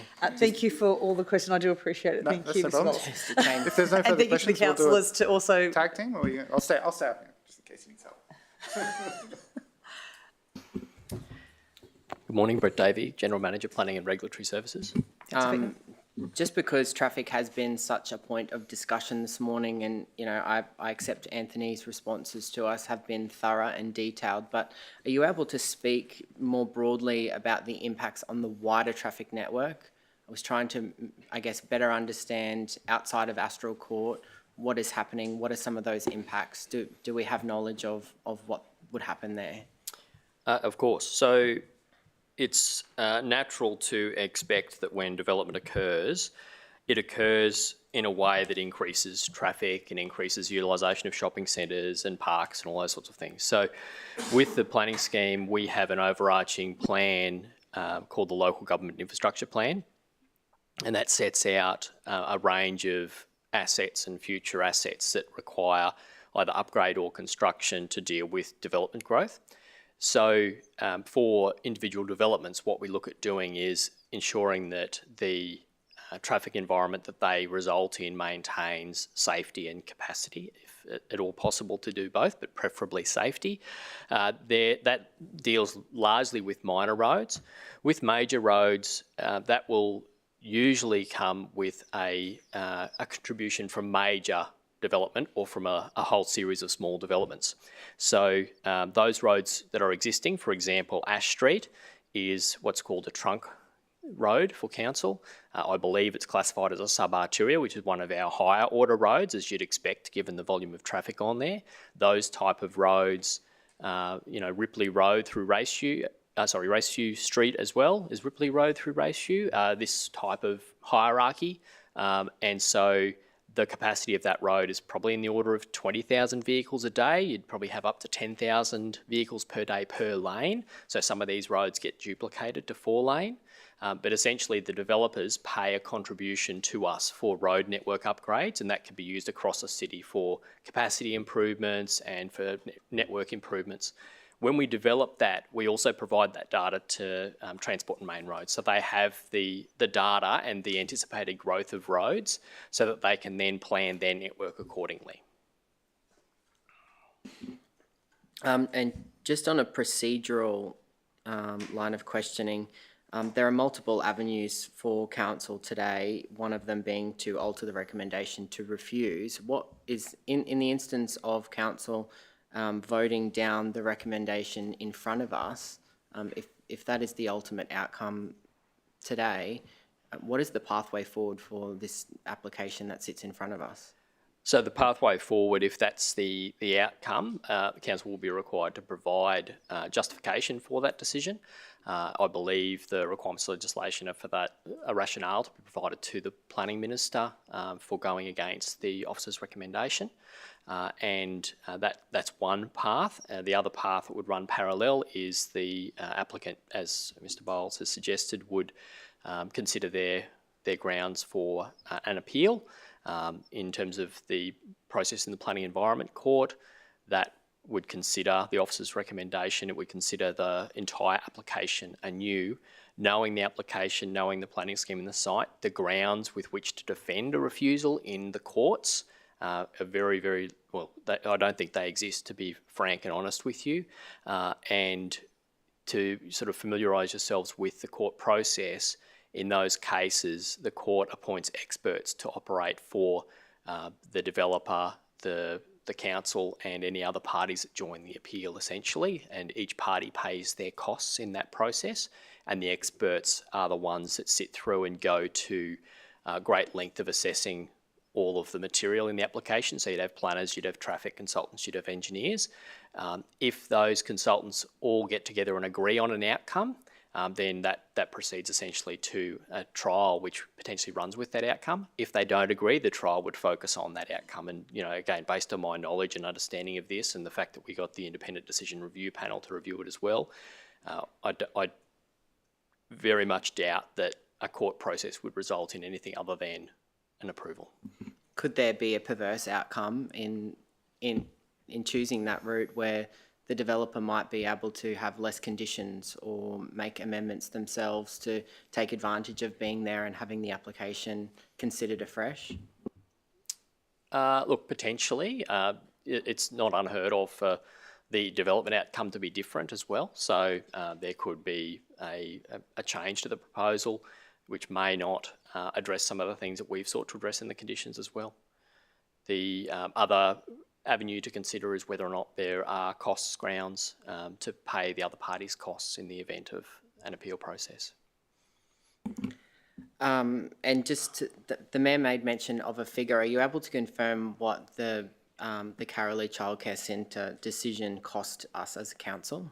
Yes, it cost just under $400,000 for the appeal process. On top of that, we paid for the independent decision review panel, which was around $10,000 from recollection. That's not considering officer time in running that process. And in terms of the scale of that development and in the Planning Environment Court context with the childcare centre, is something like this, would it cost more? Would there be a requirement for more professionals to come and give their advice and opinion? Potentially, yeah, potentially there could be additional experts called upon in this case, given the breadth of matters involved and the scale of the proposal comparative to a relatively small childcare centre. And there's also the potential that, you know, depending upon the process leading up to a trial, the childcare centre never got to a trial. So once you enter a trial territory, all of the costs go up exponentially because you are paying for court time, you're paying for additional legal experts to be in the court process, and it depends how long that court process takes. So you could quite easily increase that $400,000 based upon additional experts. I wouldn't speculate, but you know, you could substantially increase that amount through a full trial.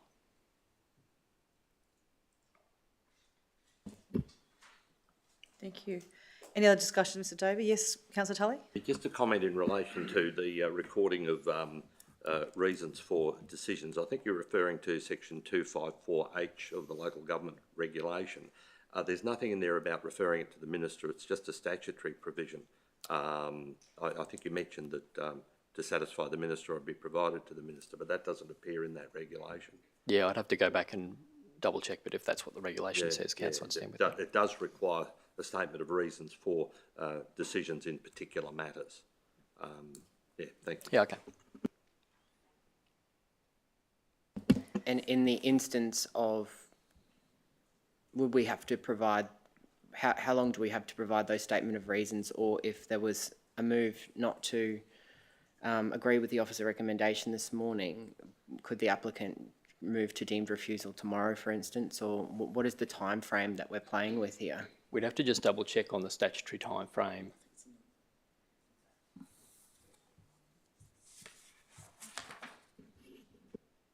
I believe it's in the risk management section of the report. Sorry, I'll grab it. Believe it's the 16th of November. So we've got a week.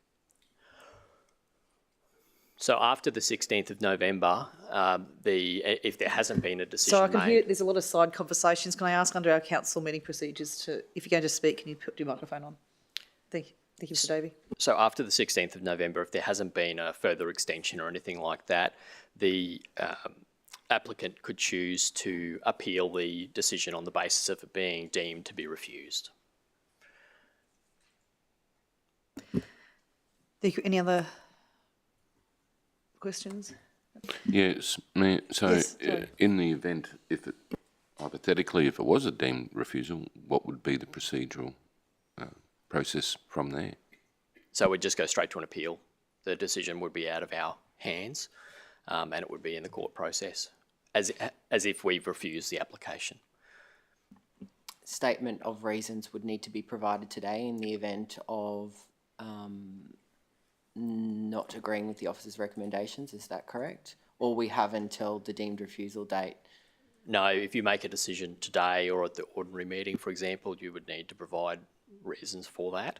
A decision notice then can be provided after that date.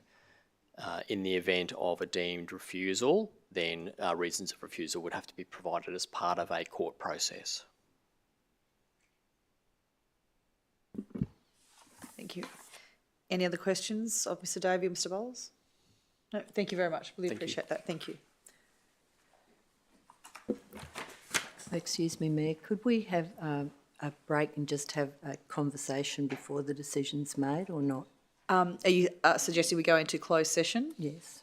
Do you wish to raise matters that are confidential, or because I would prefer to have a discussion, Okay. unless there is something confidential under the Act. I believe Councillor Madsen, Councillor Ireland was suggesting, due to the time being 10:30, we have an adjournment before commencing the discussion phase. Okay, but could I just say that we shouldn't be discussing the matter in Yeah, our yeah, break? I just want to be really clear about that. I realise that we normally adjourn at Councillors should 10. be reminded of their and we have it? obligations under the Local Government Act. My apologies. Wasn't Yeah, trying that's to. fine. Yeah, I just. Yeah. So I hear that you're moving for a 30-minute adjournment. Or. I think that everyone wants to have a conversation, so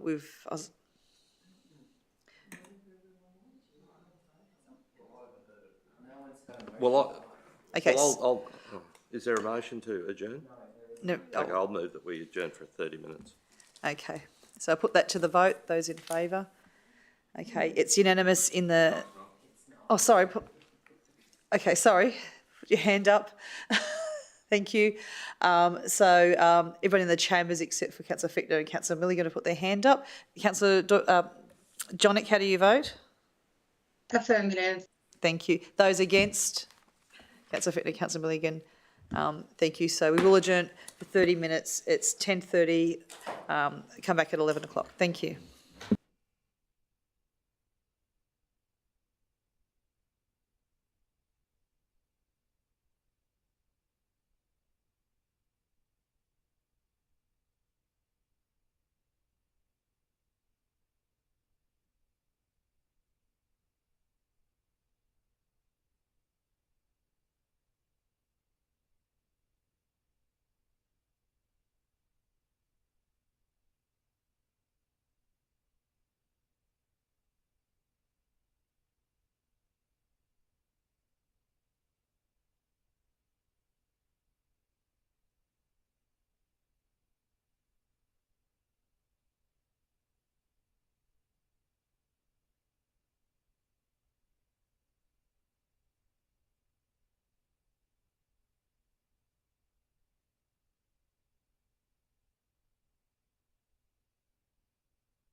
Thank you. Welcome. It's 11 o'clock and welcome back to the Growth Infrastructure Waste Committee of the 9th of November.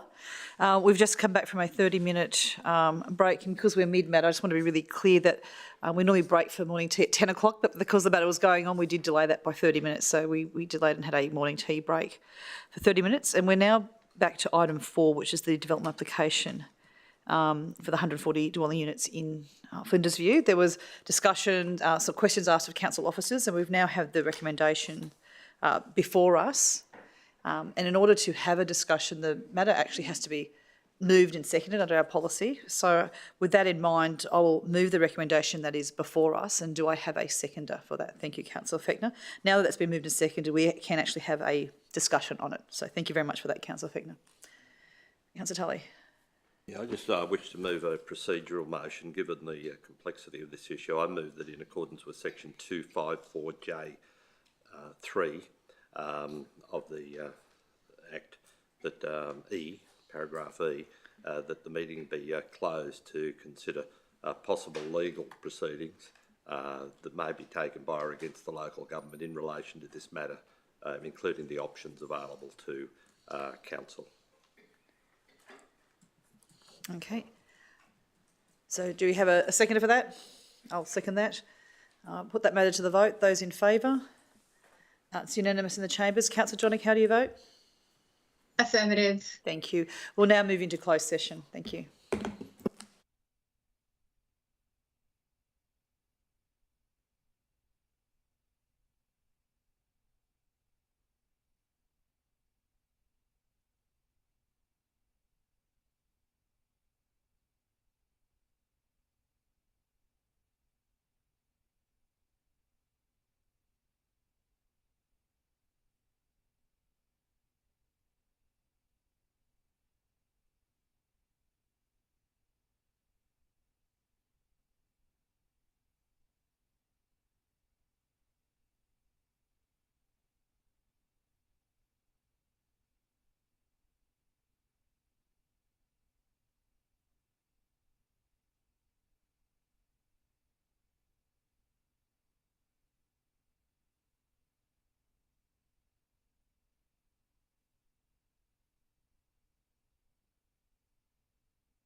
Thank you very much, everyone. We're now back. It's 12:04, and we're just coming out of closed session, and I think I can see people come back into the public gallery.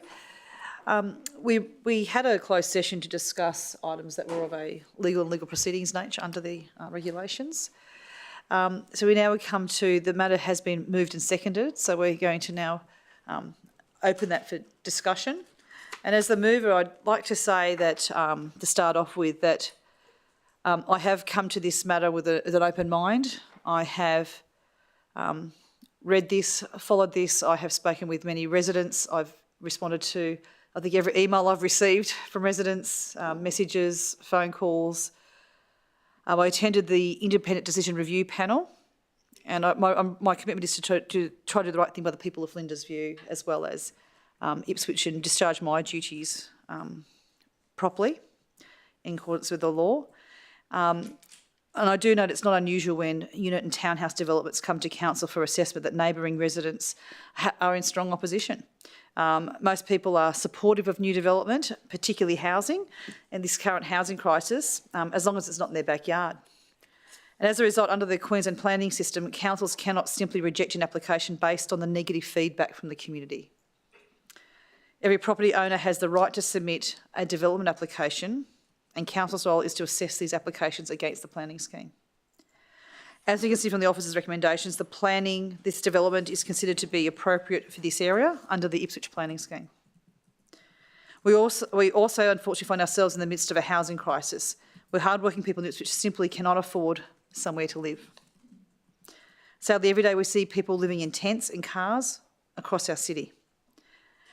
Residents have raised a range of concerns with me, but I can tell you now every single day I get emails, messages, I talk to people. Every single day I have residents asking me, what are we doing about the housing crisis? What are we doing about homelessness? The residents in Flinders View have raised a range of concerns from flooding, environmental issues, density, congestion and increased crime. And I also see that other issues that have been raised too, and matters to consider, is that, especially in an ageing population, it's really important for us to offer an opportunity where people can retire in the same suburb that they've lived all their life. So having dwellings like this does allow that. Council has worked hard to clarify and to respond or condition these concerns appropriately as part of the assessment process. And I thank all 122 people who made a properly made submission, because I see, from what I can see, it really did focus council officers and having that in doing those conditions.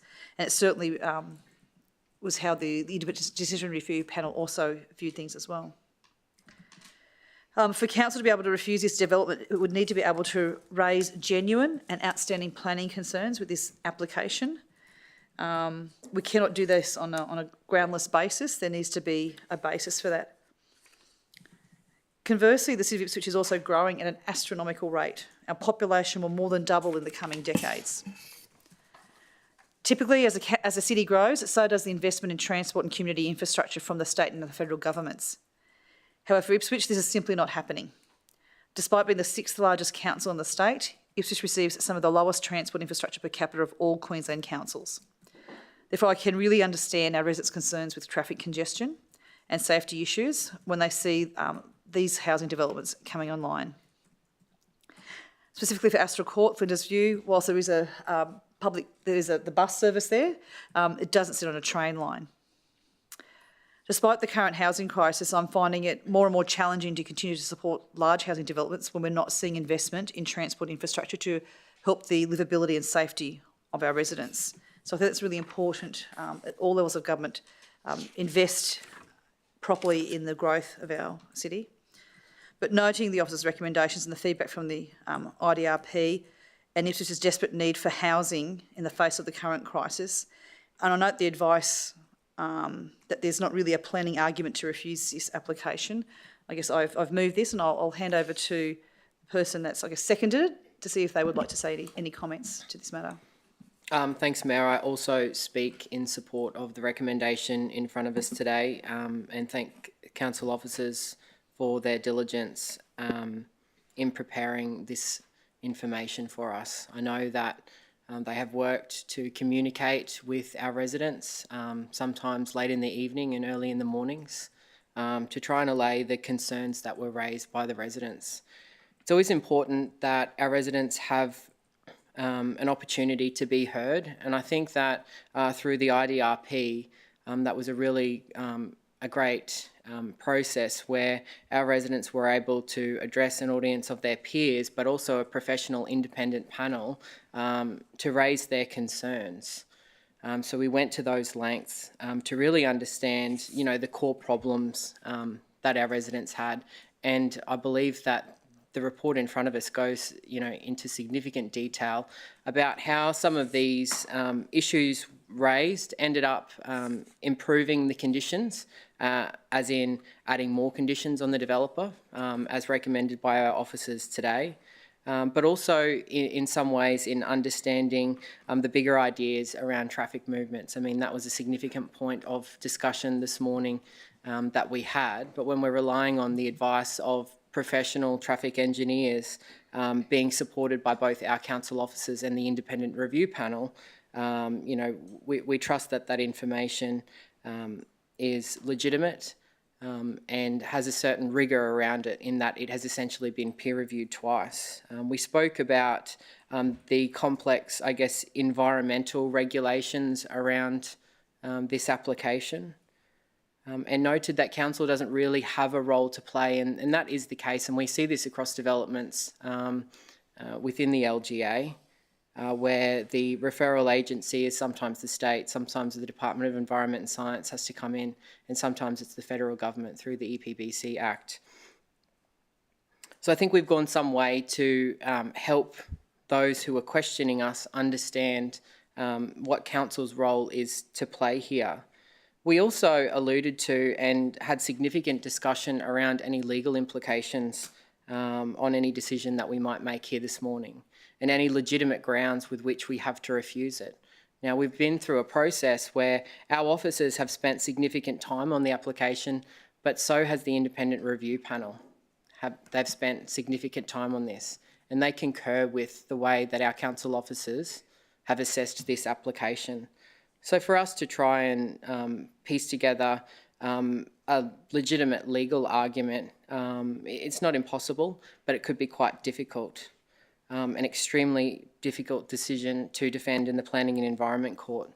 We pointed to the example of the Carolee Childcare Centre this morning, which was a significant cost for council to defend. So, you know, in any decision, you know, that I like to make, I think that it's important we do consider the legal ramifications of what a refusal looks like, or what not agreeing with the officer's recommendations this morning looks like, this afternoon now rather, looks like, because we have to also be a model litigant when it comes to the way that we behave in that legal context when we're deciding to potentially be in court against the officer recommendation, against the IDRP recommendation. It feels to me, and I can't say this, you know, categorically or with 100% certainty, that it would be a difficult decision for us to defend, and potentially incurring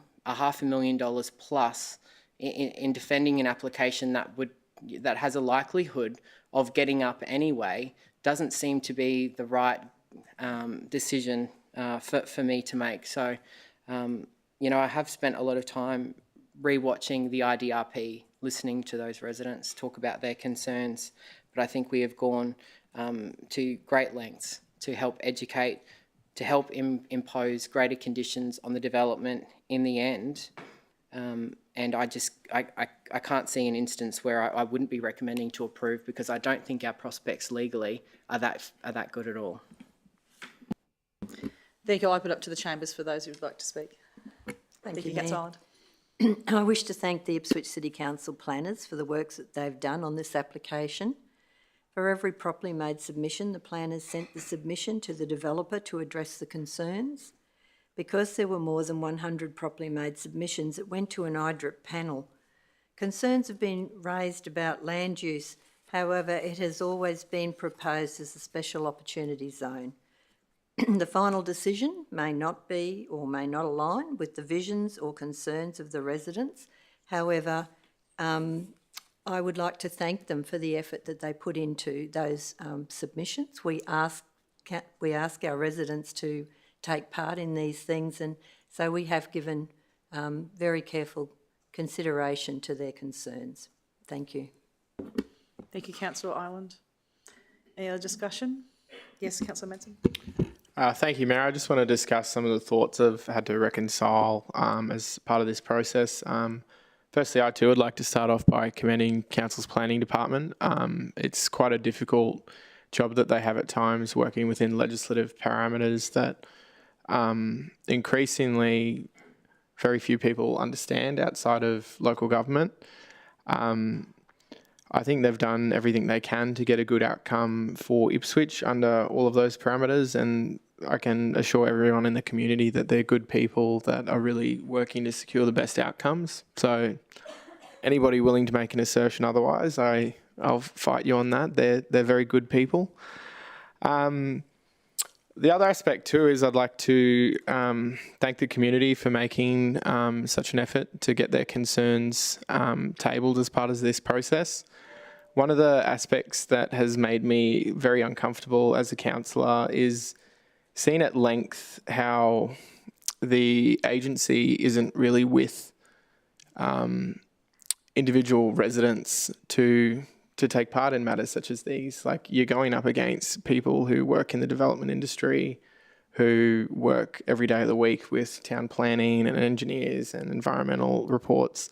And for some people, that's something that's outside their experience. And when they have these levels of concerns, they have to muster together an attempt, which is difficult. And I acknowledge the stress that causes, because when you've been living somewhere for a very long time and things are changing and you're not exactly comfortable with that, that is a hard thing to deal with.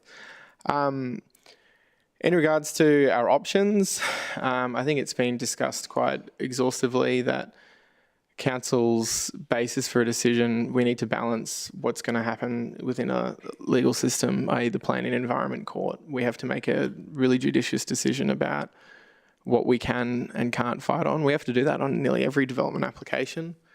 I don't think we have much grounds to fight for on this.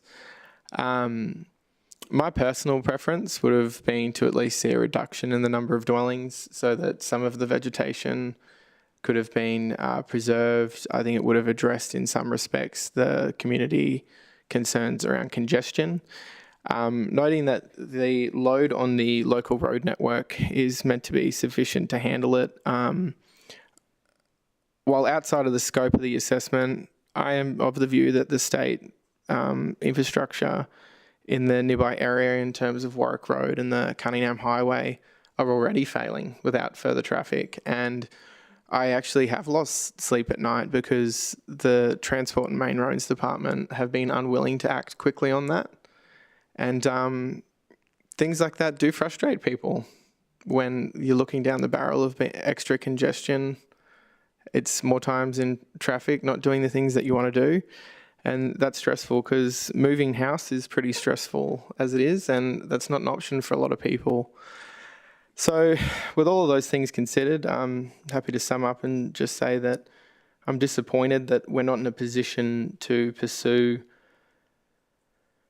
a lower number of dwellings there, because I think that would have achieved a better environmental outcome. And I think there needs to be review on a statewide level where there's a lot of community expectation that councils have great power when it comes to planning. I think we don't. And we need more power when it comes to environmental outcomes, and we need more power when it comes to infrastructure, because with the increasing cost of civil infrastructure on its own, I don't see a world where we can keep building more roads and more bridges. And without those things taken into consideration properly in a planning sense, I must say that the whole idea of southeast Queensland having another 2.2 million people, and there's no plan to actually build the infrastructure to support that. So It's all very sobering, and I'm very disappointed on behalf of the residents that had legitimate concerns. And I do thank those residents that were respectful in how they engaged with the process. Thank you, Councillor Mason. I think Councillor Tully. Yeah, thanks, Mayor. This is a very difficult decision, and it's gone over a number of hours, which is quite unusual for us. Has occurred on respect of some other matters. I agree with Councillor Fechner about the lack of substantial reasons to refuse the application. That would almost certainly end up in the Planning and Environment Court, with third-party submitters probably getting involved in that appeal. However, I do note that 97% of the total number of submitters, and not all of those were properly made, but 97% were generally opposed to this development for reasons which have been enunciated this morning in the reports and certainly in the questions that you asked. However, a lot of those issues might be able to be partly addressed, and maybe not to the satisfaction of all of the members of the community or all of the submitters. But sometimes a compromise can be an appropriate way for a council to, and even the Planning and Environment Court, to ensure on the basis of a compromise that people have been listened to and there's some opportunity to ameliorate some of the issues that have been raised by the community. With that in mind, I propose the following amendment to the motion, and I'll read it out. A, it's in two parts, A and B, that the following words be added at the end of the recommendation, subject to the reduction in the number of approved units to 120. B, in accordance with section 254H of the Local Government Regulation 2012, the reasons for this decision are based on having regard to the general incompatibility of the development with surrounding area uses, the unacceptable substantial removal of vegetation, the major negative effect on flora and fauna, including koalas, unacceptable traffic congestion, including the development of the site with only one road in and out, and the bushfire risk of the area. So as the mover, I don't agree with that, but happy for you to move that as a foreshadowed motion. Oh no, I'm moving it as an amendment. It's not a foreshadowed motion. Oh, okay. It's an amendment to add words to the motion. Okay. So do you have someone to second that amendment? I'll second that, Mayor. Thank you, Councillor Johnick. So we're moving to see if the amendment could be included in there. Any discussion on that? Yes, Councillor? I won't reiterate the exact words I used, but sometimes a compromise of sorts, even if it's not exactly what a developer may have wanted and not exactly what residents who are submitted may have wanted, but it can go a long way to giving a clearer indication that we do consider and to partly accept the arguments that have been put forward. It's always possible with a refusal or an approval that the matter will end up in the Planning and Environment Court. I'm not opposed to the general motion there, and I've indicated that already, but I do think that this amendment, with the reasons stated to comply with the legislation, would go a long way, not for all submitters, but a long way for many submitters who understand and appreciate the complexities and the difficulties involved in assessing applications like this, that we at least listened partly to what they were saying. Thank you, Councillor Tully. I guess it's speaking against the amendment. In my many discussions with residents, their views were, I shouldn't speak to the status, but I guess for they just don't want it done. There wasn't a matter of having a reduction, they just don't want the development full stop happen, so I won't be supporting it. Is there any other discussion? I'll hand over to you, Councillor Tully, to do a respond and a reply. I appreciate that, and a lot of people sometimes don't understand the intricacies of planning legislation and the procedure in the Planning and Environment Court. But even if people don't want the development at all, and that could be the NIMBY syndrome, at least we could indicate to some extent that just a softening of the 140 units down to 120 might be an appropriate way. And if that were to be carried, it might be within the consideration of the applicant of whether or not they would accept that, and then we can all move forward. Thank you. So what we're looking is to change the, so it's not the matter itself, but it's to make this the amendment for us to consider. So those in favour of this now becoming the motion for us to consider, please raise your hand. So we've got Councillor Madsen, Councillor Doyle, Councillor Tully. Those against? So myself, Councillor Kunzman, Councillor Milligan and Councillor Fechner. How do you vote, Councillor Johnick? I vote in favour. Favour. Okay, so the amendment before us now, I'll let... I abstain. Oh, sorry, and Councillor... Okay, and Councillor Ireland has abstained. So that is a negative. So the amendment didn't get up. Thank you. So we go to the original the original recommendation that council approve the development application. Do we have any other discussion? No? In that case, I put the recommendation, I'll just wait for the ladies. The recommendation before us is the one that's in our report, that council approve the development application. Those in favour, please raise your hand. And in the room, there's myself, Councillor Kunzman, the Deputy Mayor, Councillor Fechner, Councillor Doyle. Those against? There's no one against. Councillor Johnick, how do you vote? I'm going to abstain. Thank you. Thank you. Anyone else abstaining? So abstain is obviously Councillor Johnick, Councillor Madsen, Councillor Ireland and Councillor Tully.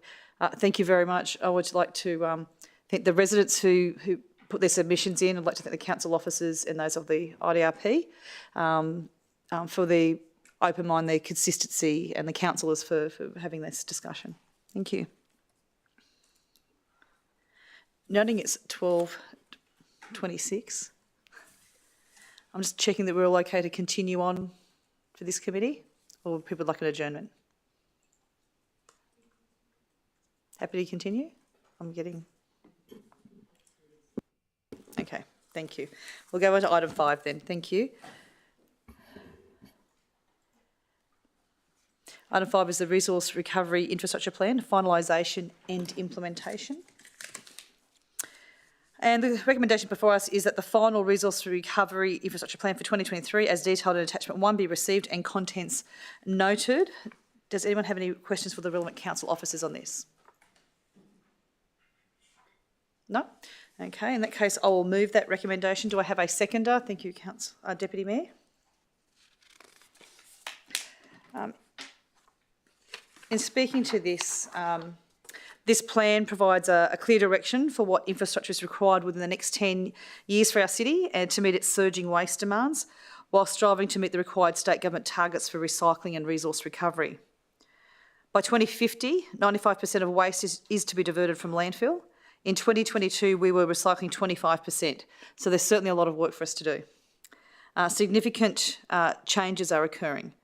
We've identified upgrades that are required to the existing Riverview and Rosewood resource recovery centres, and 2 new resource recovery centres are planned for our city.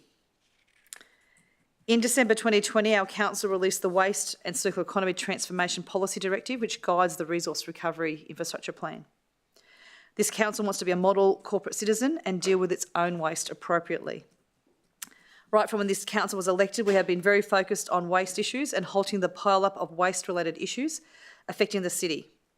We put glass back into the recycling bins. We put plans in motion for the core collection service to include a food organics, garden organics bin for all residents. And I reiterate the commitment from this council that was made in June this year, that the Red Top weekly bin service will continue when the FOGO service is rolled out across the citywide. In regards to the 8 privately owned landfills that take in 42% of the state's waste, we drew a line in the sand over expanding landfills and have used all legal levers that are available to us to the tune of $8 million and counting. We've consulted extensively with the community each step of the way, and that has given us greater understanding of what the community wants in a resource recovery centre and how close they want them to be and how they should be designed. And I thank the community for participating so fully. Our resource recovery strategy that we adopted in 2021, which was the 2021-2031 strategy, and also our resource recovery implementation plan 2021 to 2023, has served us well, and also identified that part of this new facility that we develop will have a reuse shop and tip vouchers to be included. I'm delighted to see that this new 2023 Resource Recovery Implementation Plan recommits this council's commitment to introduce tip vouchers once the Southern Resource Recovery Centre is built. Each step of the way, as we move through our plans and deliver resource recovery infrastructure that meets the needs of our community, we have worked collaboratively with the community and have been given their support. And this council will continue to work with our residents to ensure that we are planning and delivering for the needs of our rapidly growing city. I open up for any other discussion or commentary. In that case, I'll put the matter to the vote. Those in favour, please raise your hand. It's unanimous in the chambers. Councillor Jonik, how do you vote? Affirmative. Thank you very much. Appreciate that. Noting it's now 12:30, I will now move that we have our lunch break and come back at 1:30. I'll put that to the...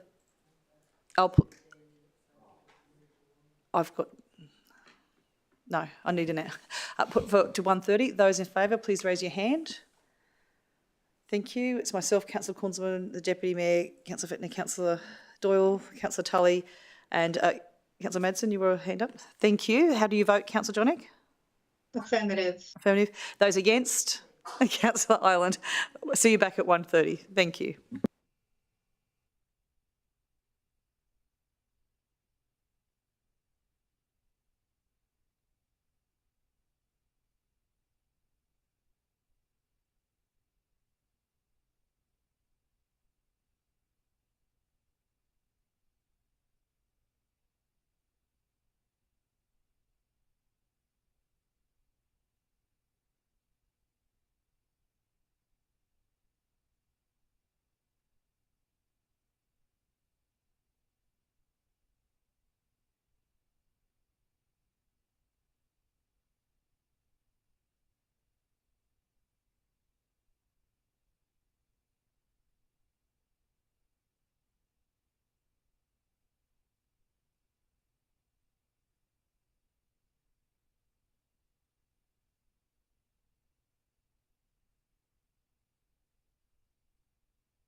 We're on live.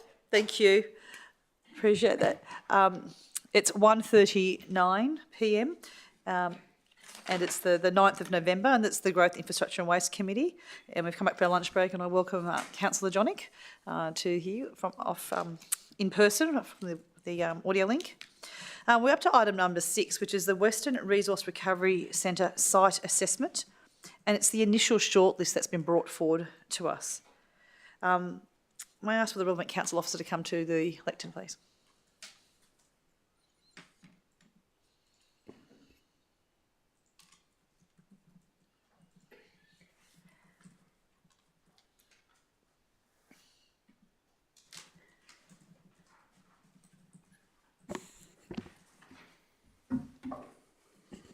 Afternoon, David McAllister, Acting General Manager, Environment Sustainability. Thank you very much. Thank you very much, Mr McAllister.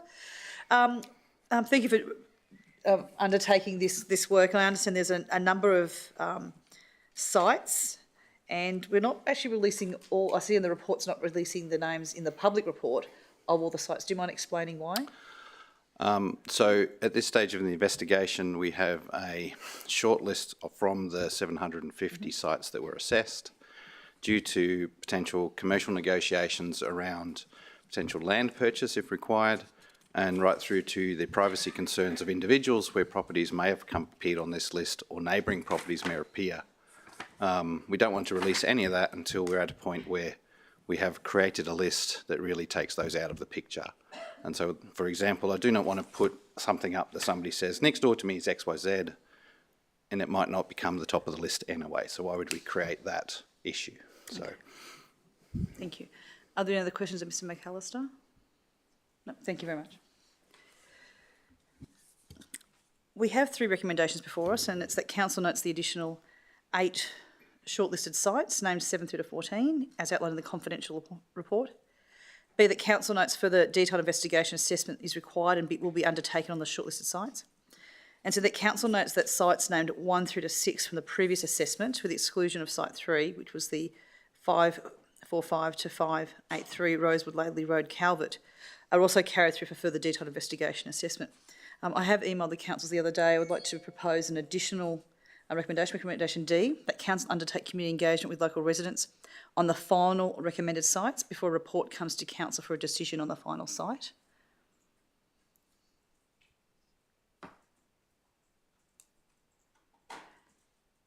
And my reason for that is under the schedule, that's not going to happen till April. We know that the site location is quite contentious, and I want to make sure that we have in place that the residents are very concerned about the site, understandably. And I just want to guarantee to them that this will come to council, and the councillors will make the decision on that and consult with residents before making a final decision. So by putting that there, that does lock that in to a future council. Thank you. So I move that. Do I have a seconder for that? Thank you, Councillor Kunzelman. In speaking to this, broad community engagement has been undertaken to seek the local community's views on potential locations for a future resource recovery centre to support the Western region in Ipswich. We actually had a total of 27 responses, which identified 13 sites. So I thank every single person who provided those sites. After feedback from the community, one of the locations was removed by council resolution at the council ordinary meeting in October last year, and we've now provided a revised short list of potential future sites. We want to get this right, and this site assessment has considered more than 750 potential locations, and we now have a short list that will be further considered. I've moved this amendment today so that residents can be assured that we will take the list of sites to them for consultation before any final site is decided by council. I'll open up for any other discussion or comments. No. I'll put the matter to the vote. Those in favour, please raise your hand. I think it's unanimous and carried. Thank you. Item 7 is the exercise of delegation report. Does anyone have any questions of the relevant council officer? No. In that case, I move the recommendation that the exercise of delegation report for the period of 20 September 2023 to the 18th of October 2023 be received and the contents noted. Do I have a seconder? Thank you, Councillor Fechner. Any discussion, comments? I'll put the matter to the vote. Those in favour, please raise your hand. It's unanimous and carried. Item 8 is the Planning and Environment Court Action Status Report. Does anyone have any questions of the relevant council officer on this? No? In that case, I move that the Planning and Environment Court Action Status Report be received and the contents noted. Do I have a seconder for that? Thank you, Deputy Mayor. Any discussion or comments? No? I put the matter to the vote. Those in favour, please raise your hand. It's unanimous and carried.